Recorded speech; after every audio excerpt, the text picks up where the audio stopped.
El rugido de los motores, Allison resonaba como un trueno metálico sobre la pista de tierra compactada de Port Moresby, Nueva Guinea. Era marzo de 1943, y el capitán Thomas Mitchell observaba desde la torre de control improvisada cómo los primeros rayos del amanecer pintaban de naranja las siluetas de los aviones de caza estacionados en fila. Entre ellos, destacaba su P-39 Aira Cobra, una aeronave poco convencional que la mayoría de pilotos estadounidenses consideraban inferior, inadecuada para el combate aéreo. Pero Thomas no era como la mayoría de los pilotos. En sus 32 años de vida, había aprendido que lo que otros descartaban a menudo escondía un potencial inexplorado. Y estaba a punto de demostrarlo en los cielos más hostiles del Pacífico. Si te está gustando esta historia sobre uno de los episodios más fascinantes de la aviación militar, no olvides darle like a este video y suscribirte al canal para más contenido histórico como este. Tu apoyo nos ayuda a seguir contando estas increíbles historias. Thomas había llegado a Nueva Guinea 3 semanas antes, después de completar su entrenamiento avanzado en Queensland, Australia. Era un hombre de estatura mediana, con el cabello castaño siempre perfectamente peinado hacia atrás y unos ojos grises que reflejaban una determinación inquebrantable. Provenía de una familia de granjeros de Iowa, donde había crecido reparando maquinaria agrícola junto a su padre. Esa experiencia le había enseñado a entender las máquinas de una manera casi intuitiva, a escuchar sus sonidos y sentir sus vibraciones para detectar cualquier anomalía. Era precisamente esa habilidad la que lo convertía en un piloto excepcional. La primera vez que vio el P-39 Aira Cobra, Thomas supo que era diferente. A diferencia de otros cazas, este tenía el motor montado detrás del piloto, conectado a la hélice mediante un eje de transmisión. Esta configuración poco ortodoxa le daba al avión un centro de gravedad único y características de vuelo que desconcertaban a muchos pilotos. Además, estaba armado con un cañón de 37 milímetros que disparaba a través del eje de la hélice, una característica devastadora si se sabía utilizar correctamente. El comandante Robert Hayes, un veterano de 45 años, con el rostro curtido por el sol tropical y la mirada cansada de quien ha visto demasiadas bajas, convocó a Thomas a su oficina aquella mañana. La habitación olía a papel húmedo y café recalentado. Sobre el escritorio de madera manchada se extendían mapas marcados con posiciones enemigas, rutas de vuelo y áreas de combate. «Thomas, necesito que escuches esto con atención», dijo Hayes mientras encendía un cigarrillo, el humo ascendiendo lentamente en el aire húmedo. Los japoneses están dominando el espacio aéreo sobre el estrecho de Bitias. Sus ceros son más ágiles, suben más rápido y sus pilotos tienen años de experiencia. Hemos perdido 17 aviones en las últimas 2 semanas. 17, Mitchell. Cada uno con un piloto que no va a volver a casa. Thomas observó el mapa con detenimiento. Las marcas rojas indicaban las posiciones de las bases aéreas japonesas, en Rabaul y Lae, puntos estratégicos desde donde los ceros despegaban, para interceptar cualquier movimiento aliado en la región. Comprendía la gravedad de la situación. La supremacía aérea era crucial para proteger las líneas de suministro y apoyar las operaciones terrestres que lentamente empujaban a las fuerzas japonesas hacia el norte. «Señor, el P-39 tiene limitaciones en altitud». «Es cierto», respondió Thomas midiendo sus palabras, «pero también tiene ventajas que no estamos aprovechando. Su armamento es superior, especialmente ese cañón de 37 milímetros, y su velocidad en picada es excelente. Si cambiamos nuestras tácticas, si dejamos de intentar superar a los ceros en su propio juego y jugamos el nuestro, podemos hacer la diferencia».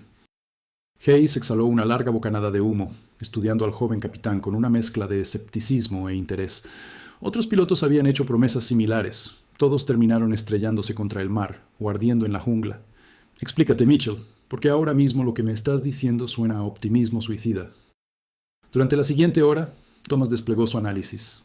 Había estudiado cada informe de combate, cada encuentro con los ceros, cada ventaja y desventaja de la Aira Cobra. Su propuesta era radical: abandonar completamente las tácticas de combate aéreo tradicionales que favorecían el combate giratorio a gran altitud. En su lugar, sugería utilizar el peso y la velocidad del P-39 para realizar ataques de alta velocidad desde arriba, aprovechando la superior potencia de fuego para destruir objetivos en pasadas rápidas, sin entrar en peleas de giros prolongadas donde el cero dominaba. La estrategia se basaba en 3 principios fundamentales. Primero, mantener siempre la ventaja de altitud y velocidad, atacando desde posiciones superiores. Segundo, no perseguir nunca a un cero en combate horizontal, donde su agilidad resultaba mortal. Tercero, usar el trabajo en equipo de manera coordinada, con pares de aviones cubriéndose mutuamente durante los ataques y las salidas. Hayes escuchó en silencio, sus dedos golpeando rítmicamente sobre el escritorio. Finalmente, aplastó su cigarrillo en el cenicero desbordante. Está bien, Mitchell. Te daré una oportunidad.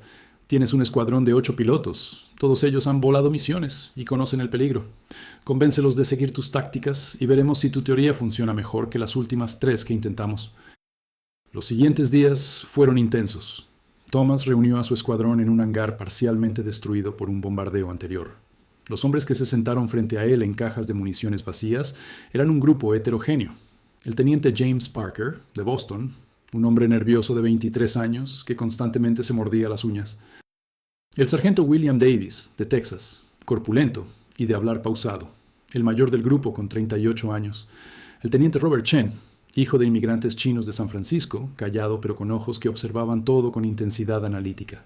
Y otros 5 pilotos, cada uno con su propia historia, sus propios miedos y esperanzas de sobrevivir a aquella guerra que parecía no tener fin. Thomas les explicó su visión con claridad y honestidad.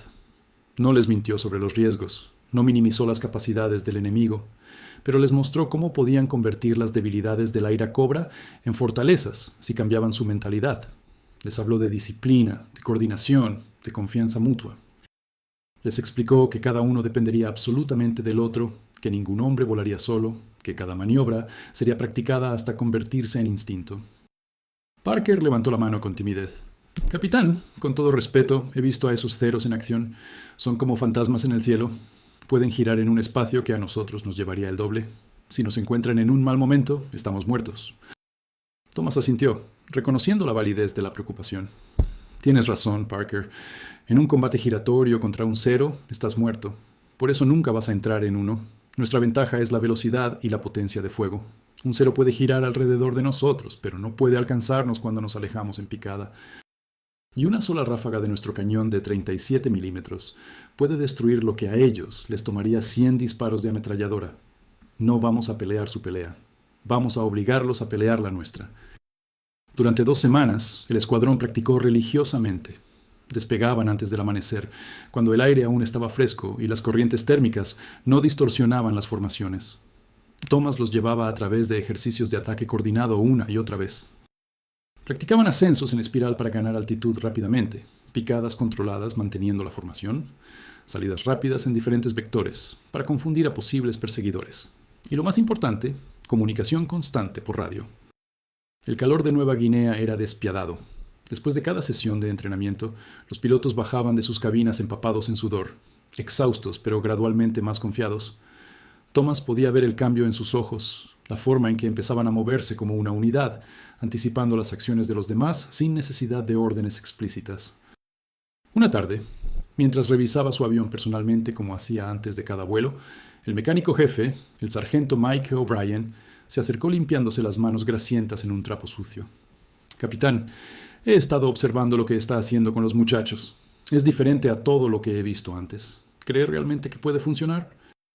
Tomás pasó su mano por el fuselaje del Aira Cobra, sintiendo el metal caliente bajo sus dedos. Mike, este avión es como yo. No es el más elegante, no es el más rápido en todas las circunstancias, y definitivamente mucha gente piensa que no debería estar aquí. Pero tiene un corazón de acero y puede golpear más fuerte que nadie si lo usas correctamente.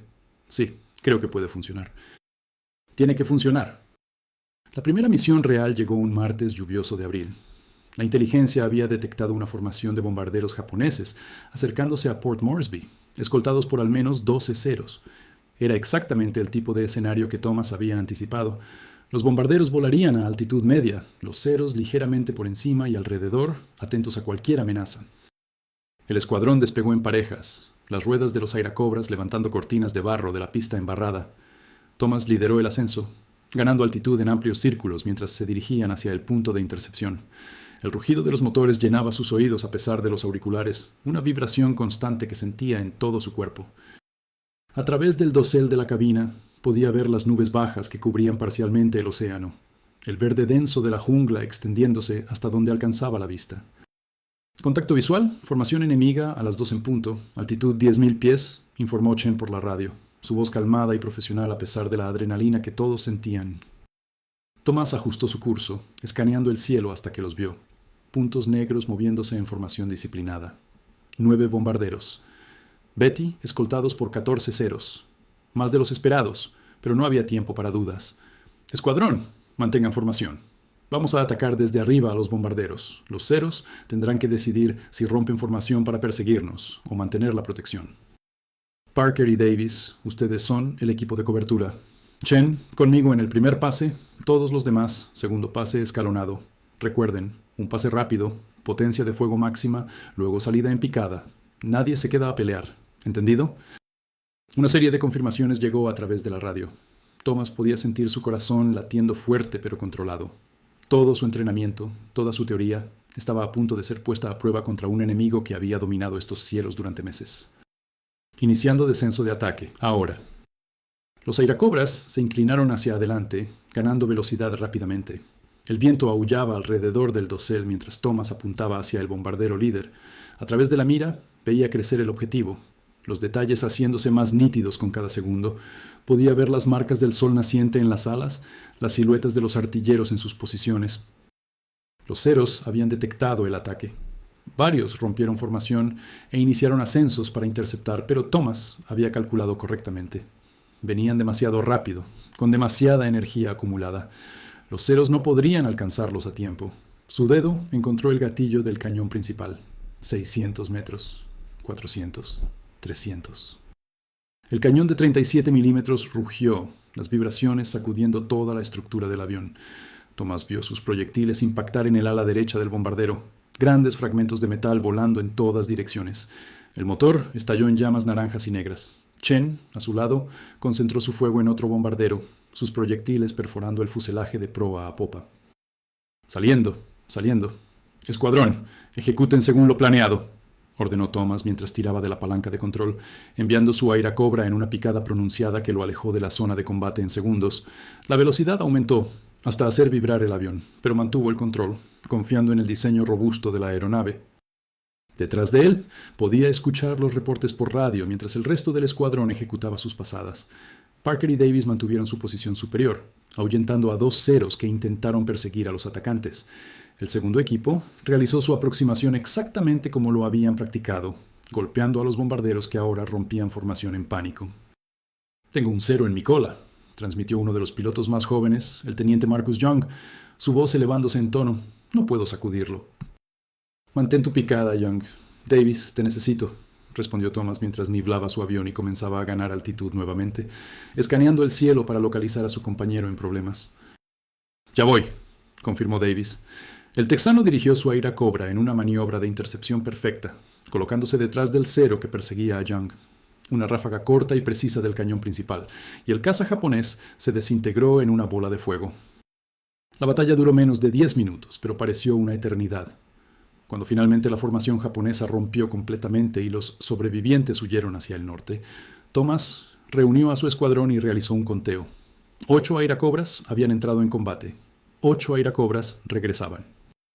El teniente Young tenía daños en la cola por disparos de ametralladora, y Parker reportaba problemas en el motor, pero todos estaban vivos.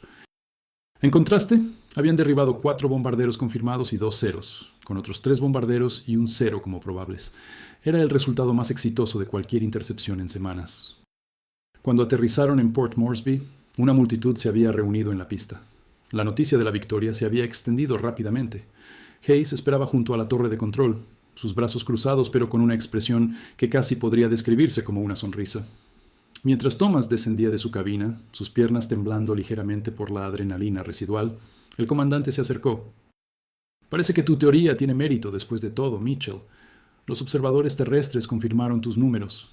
4 Betty derribados, 2 ceros destruidos, y trajiste de vuelta a todos tus hombres. No está mal para un granjero de Iowa». Thomas se secó el sudor de la frente, sintiendo el peso del momento. «Gracias, señor, pero esto es solo el comienzo. Los japoneses aprenderán de esto, adaptarán sus tácticas. Necesitamos seguir evolucionando, seguir siendo impredecibles». Durante las siguientes semanas, el escuadrón de Mitchell voló misión tras misión. Cada encuentro añadía nueva información a su base de conocimiento colectivo. Descubrieron que los ceros eran más vulnerables durante los ascensos prolongados, donde la velocidad del airacobra podía ser aprovechada. Aprendieron a usar las nubes como cobertura, emergiendo desde ángulos inesperados. Desarrollaron señales de radio codificadas para coordinar ataques complejos sin alertar al enemigo. Pero el combate también cobraba su precio. El teniente Parker fue derribado en su 10ª misión, aunque logró eyectarse y fue rescatado por un submarino estadounidense días después, deshidratado pero vivo. El sargento mayor Wilson, uno de los pilotos originales del escuadrón, no tuvo tanta suerte. Su avión fue alcanzado por fuego antiaéreo durante un ataque a baja altura contra instalaciones terrestres japonesas en Lae. Se estrelló en la jungla y nunca fue encontrado. Cada pérdida pesaba sobre Thomas como una piedra. Pasaba noches sin dormir, repasando cada decisión, cada orden dada, preguntándose qué podría haber hecho diferente. En esas noches, caminaba entre las hileras de aviones silenciosos, escuchando los sonidos de la jungla nocturna, los insectos zumbando, los pájaros nocturnos llamando en la oscuridad. Una de esas noches, Chen lo encontró sentado en el ala de su Airacobra, mirando las estrellas que brillaban entre las nubes dispersas.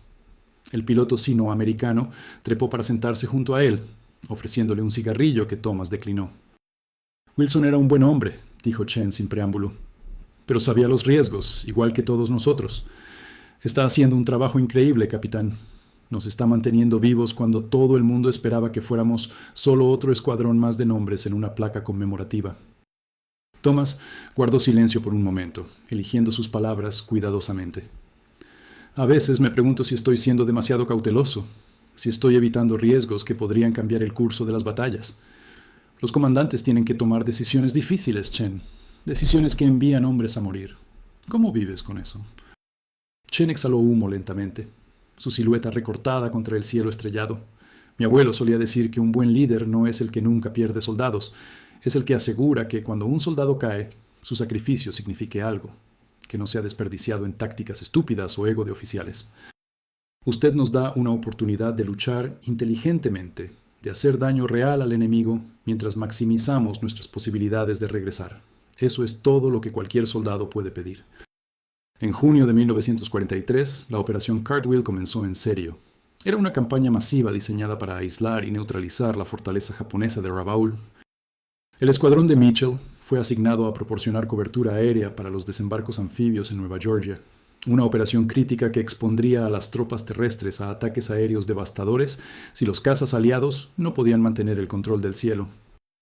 La mañana del desembarco, Thomas reunió a su escuadrón ampliado.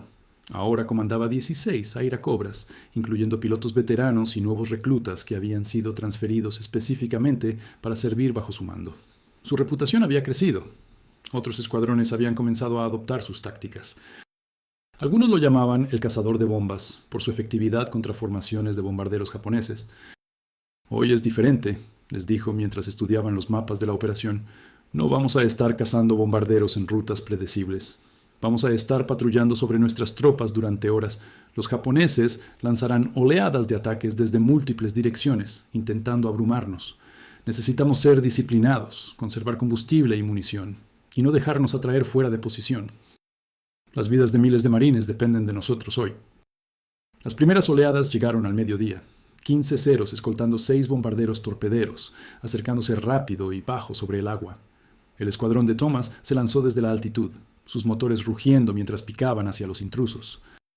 Los ceros intentaron interceptar, pero la velocidad superior de los Airacobras en picada los llevó directamente a los torpederos antes de que la escolta pudiera reaccionar. Thomas se concentró en el bombardero líder, sus manos firmes en los controles. El cañón habló una vez, 2 veces. El primer proyectil arrancó el motor derecho del torpedero. El segundo impactó cerca de la cabina, y el avión japonés giró violentamente antes de estrellarse contra el océano en una explosión de espuma blanca. La batalla se fragmentó rápidamente en múltiples combates individuales. Por todas partes, trazadores cruzaban el cielo. Aviones en llamas caían como estrellas fugaces. El humo negro manchaba el horizonte. Thomas maniobró constantemente, sus ojos escaneando cada sector, coordinando a sus pilotos a través de la radio mientras él mismo buscaba objetivos de oportunidad. Chen, tienes 2 ceros aproximándose desde tu 6 en alto. Rompe izquierda en mi marca. 3, 2, 1, marca. Parker, bombardero dañado intentando escapar hacia el norte a las 10 en punto, altitud 5000. Es tuyo, si puedes alcanzarlo. Davis, cúbreme. Voy tras ese último torpedero. La coordinación era perfecta. El resultado de meses de entrenamiento y combate conjunto. Cada piloto sabía instintivamente dónde estarían sus compañeros, qué harían en cada situación. Se movían como un organismo único, anticipando, reaccionando. apoyándose mutuamente sin necesidad de órdenes explícitas para cada movimiento. Cuando la última oleada japonesa se retiró 2 horas después, dejando estelas de humo negro marcando las tumbas de aviones caídos, ningún bombardero enemigo había alcanzado la flota de desembarco. Las tropas en tierra habían establecido sus cabezas de playa sin la pesadilla de los ataques aéreos devastadores que habían marcado tantas operaciones anteriores. El escuadrón de Thomas había perdido 2 aviones. El teniente Bradford fue derribado por un Zero que lo sorprendió saliendo de una nube, pero logró realizar un amerizaje controlado y fue rescatado por un destructor. El teniente Morrison no tuvo tanta suerte. Su Airacobra fue alcanzado por fuego antiaéreo amigo en el caos de la batalla, un recordatorio trágico de que el peligro venía de todas direcciones en la guerra. Aquella noche, agotado hasta los huesos, Thomas se sentó en su catre en la tienda que compartía con otros oficiales. Sus manos temblaban ligeramente mientras intentaba escribir una carta a la familia de Morrison. Era la parte más difícil de su trabajo, encontrar palabras que pudieran de alguna manera consolar a padres, esposas, hijos, por una pérdida que ninguna palabra podría realmente suavizar. El mayor Hayes entró sin anunciar, su uniforme manchado de barro y su expresión seria. Dejó caer un paquete sobre la mesa improvisada. Órdenes de arriba, Mitchell. Te van a transferir a Australia el próximo mes. Quieren que entrenes a otros escuadrones en tus métodos. Parece que los mandamases finalmente se han dado cuenta de que lo que estás haciendo aquí funciona y quieren replicarlo en todo el teatro del Pacífico. Thomas miró las órdenes sin tocarlas, sintiendo una mezcla de orgullo y reluctancia. ¿Significa que otro comandante tomará el escuadrón? Hayes asintió. Sí, pero será alguien que tú habrás entrenado, alguien que entiende tus métodos. Mitchell, has cambiado la forma en que peleamos esta guerra aérea. Esos muchachos allá afuera te seguirían al infierno si se lo pidieras, pero ahora tienes una oportunidad de multiplicar ese impacto, de salvar cientos o miles de vidas enseñando a otros lo que has aprendido. Durante sus últimas semanas en Nueva Guinea, Thomas voló todas las misiones que pudo. Quería asegurarse de que cada piloto bajo su comando estuviera completamente preparado, que las lecciones aprendidas con sangre y sacrificio no se perdieran. Organizó sesiones de entrenamiento diarias, debates después de cada misión donde todos podían contribuir ideas, compartir observaciones, cuestionar decisiones sin temor a represalias. El día antes de su partida, el escuadrón organizó una despedida improvisada.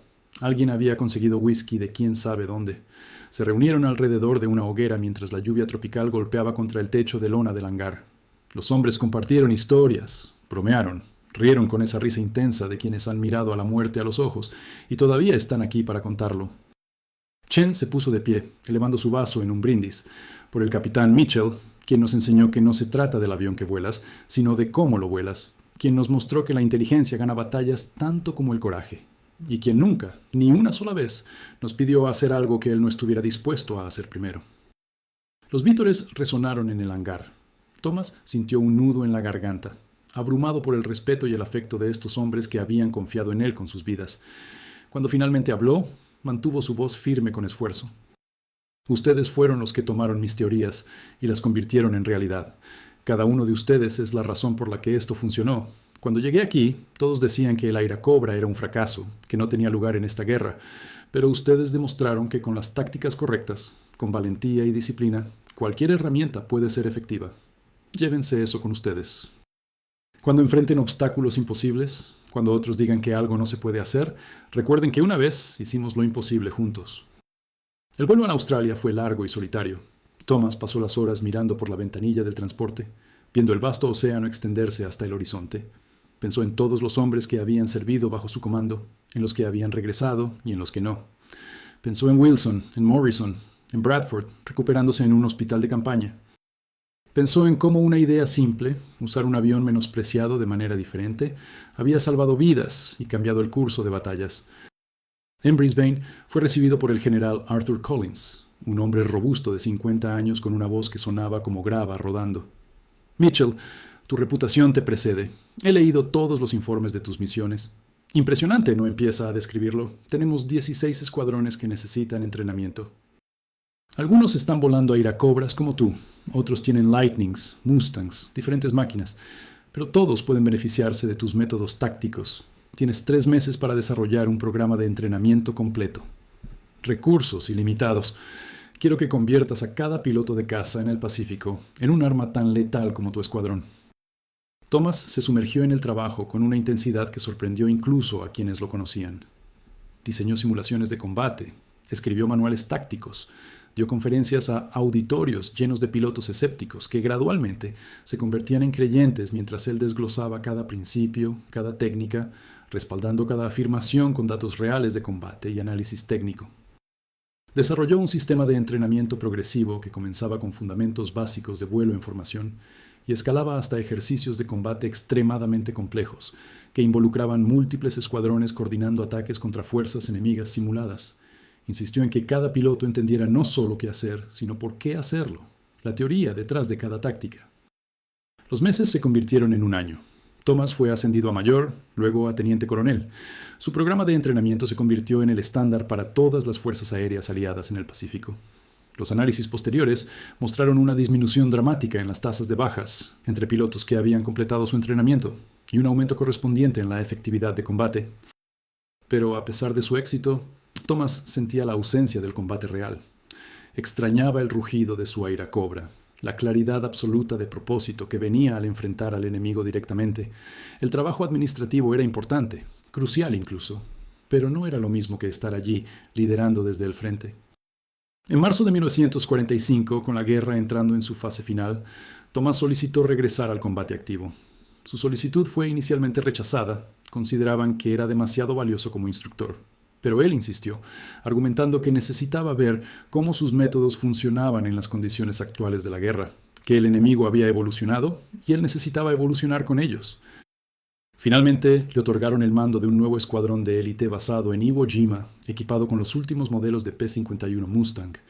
Era una formación de cazas de largo alcance diseñada para escoltar bombarderos B-29 en sus misiones sobre Japón. Las misiones eran brutalmente largas, 8 o 10 horas en la cabina, la mayor parte sobre océano abierto donde un fallo del motor significaba muerte segura. Los pilotos que le asignaron eran veteranos, hombres que habían estado volando misiones de combate durante años. Miraron a su nuevo comandante con una mezcla de curiosidad y respeto cauteloso. Conocían su reputación, pero reputaciones y realidad no siempre coincidían en la guerra. Thomas los ganó en su primera misión juntos. Era una escolta para una formación de 150 B-29, atacando fábricas de aviones en las afueras de Osaka. Los cazas japoneses, desesperados mientras su país se desmoronaba bajo el bombardeo incesante, atacaron con una ferocidad suicida. Durante 4 horas de combate intermitente sobre Japón y el viaje de regreso, Thomas demostró que no había perdido nada de su habilidad. Derribó 3 cazas enemigos confirmados, salvó a 2 bombarderos que estaban siendo atacados y trajo a todos sus pilotos de regreso a casa. Después de aterrizar, exhausto y mareado por las horas de tensión, el capitán Steve Morrison, sin relación con el Morrison que había perdido años antes, se acercó mientras Thomas descendía de su Mustang. «Señor, he volado con muchos comandantes. Algunos son valientes pero estúpidos. Otros son inteligentes pero se quedan atrás cuando las cosas se ponen difíciles. Usted es la primera persona que he visto que combina ambas cualidades perfectamente. Será un honor volar bajo su mando». Las semanas que siguieron fueron las más intensas de toda la guerra. Las misiones sobre Japón aumentaron en frecuencia y ferocidad. El escuadrón de Thomas voló casi diariamente, enfrentando defensas desesperadas y determinadas. Perdieron pilotos, pero menos de lo que habría sido con tácticas convencionales. Cada misión traía nuevos desafíos, nuevas adaptaciones del enemigo, y Thomas continuaba evolucionando sus métodos en respuesta. Voló su última misión de combate el 14 de agosto de 1945. Era una escolta de rutina, aunque en aquellos días ninguna misión era realmente rutinaria. Cuando recibieron la orden de abortar y regresar a la base a mitad de camino, la confusión fue generalizada. Solo cuando aterrizaron, descubrieron la razón. Japón había aceptado rendirse incondicionalmente. La guerra había terminado.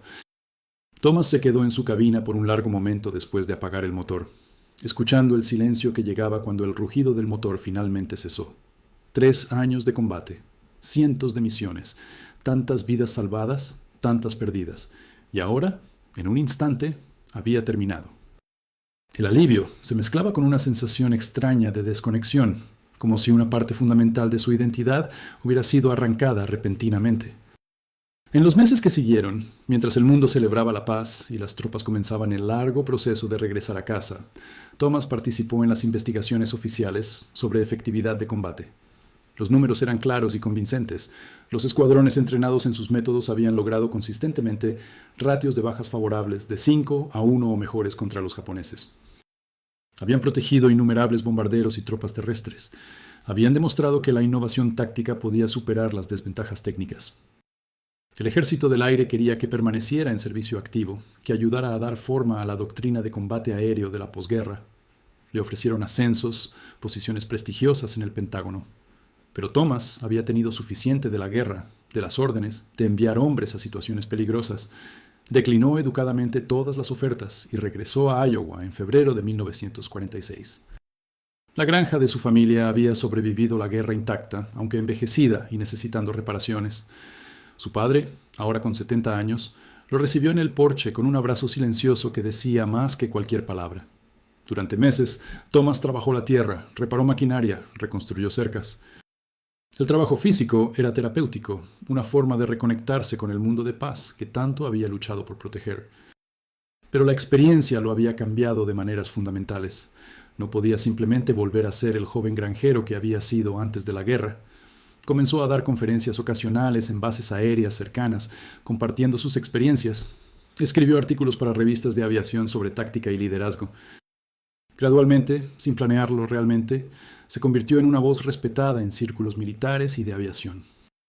Años después, ya en sus 60, Thomas fue invitado a hablar en la Academia de la Fuerza Aérea. Aceptó, curioso por ver cómo las nuevas generaciones de pilotos se preparaban para guerras que esperaba nunca tuvieran que pelear.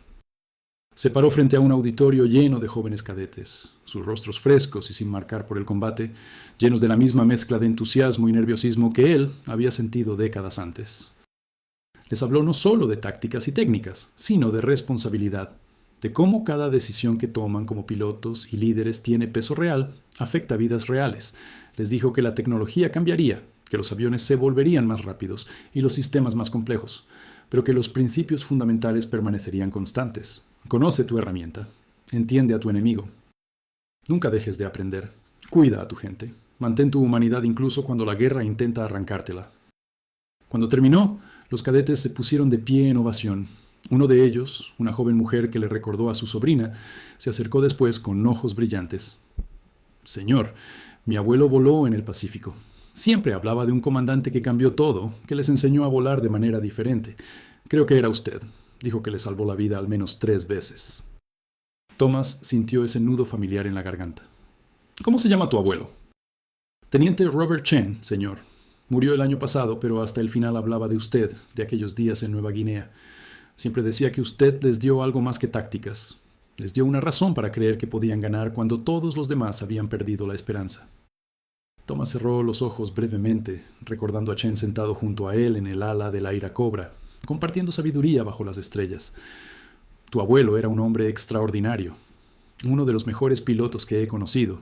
Y tenía razón en algo importante. Nunca se trató solo de las tácticas. Se trató de dar a hombres buenos las herramientas y la confianza para hacer su trabajo y regresar a casa. Eso es todo lo que cualquier comandante puede realmente hacer.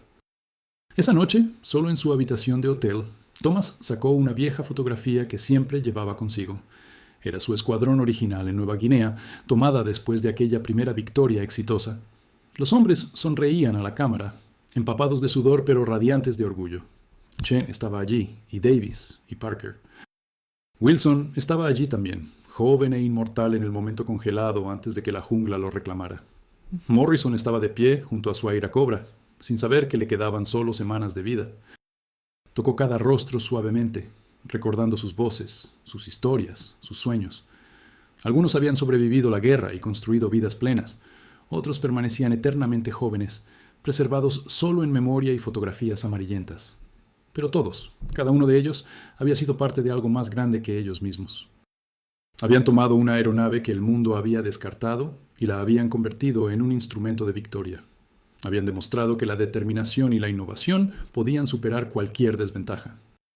La historia del capitán Thomas Mitchell y su escuadrón de Airacobras eventualmente se convirtió en leyenda en círculos militares. Se escribieron libros sobre sus tácticas, se produjeron documentales. Las escuelas de vuelo estudiaban sus métodos décadas después de que la guerra terminara.